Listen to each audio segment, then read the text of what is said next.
Good evening everyone. Lunch video share করার সময় তোমাদেরকে আমি বলেছিলাম ফ্যান্টাস্টিক ওয়েদার। আজ লাঞ্চ কমপ্লিট করে আমি একটু ঘুমাবো, আর ঘুম থেকে উঠে আমি যেমন ওয়েদার এক্সপেক্ট করেছিলাম তার থেকে দ্বিগুণ ভালো ওয়েদার দেখলাম। আমি তো নিজে ওয়েদার দেখে অবাক। চলো তোমাদেরকে দেখাই বাইরেটা। দেখো, কন্টিনিউয়াসলি বৃষ্টি হয়ে চলেছে। আমাদের উঠোন, গাছপালা, মন্দির সব কিছু জলে ভিজে গেছে। আর আকাশটা দেখছো, সারা রাত বৃষ্টি হবে, আর সঙ্গে কিন্তু হাওয়াও বইছে।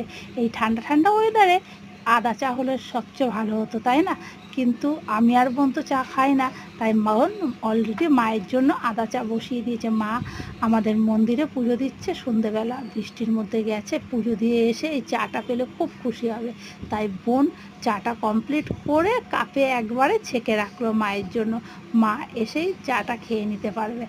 আর বৃষ্টিতে একটু ভিজে চা খেলে মায়ের ভালোও লাগবে। আর এরই মধ্যে ভাই টিফিন নিয়ে চলে এসেছে। দেখো এই বক্সে কী আছে, চলো তোমাদেরকে দেখিয়ে দিই। আরে হ্যাঁ, ডোডোর কিন্তু টিফিন আলাদা, ওরা অলরেডি খেতে বসে গেছে। আর আমাদের জন্য কী এনেছে চলো তোমাদের সামনে একটু বক্সটা ওপেন করে দেখিয়ে দিই।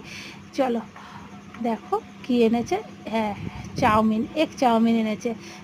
বেস্ট, এই ঠান্ডা ঠান্ডা ওয়েদারে এই টিফিনটা খেতে কিন্তু দারুণ লাগবে। আর মায়ের তো চা রেডিই আছে। ঠিক আছে, আমরা টিফিনটা করে নিই। তোমরা ভিডিওটা দেখো, ভালো লাগলে লাইক শেয়ার কমেন্টের মাধ্যমে ভালোবাসা দিও। আর আমার ভিডিও ভালো লাগলে আমার চ্যানেলটাকে সাবস্ক্রাইব করে আমার পাশে থেকো। Bye bye.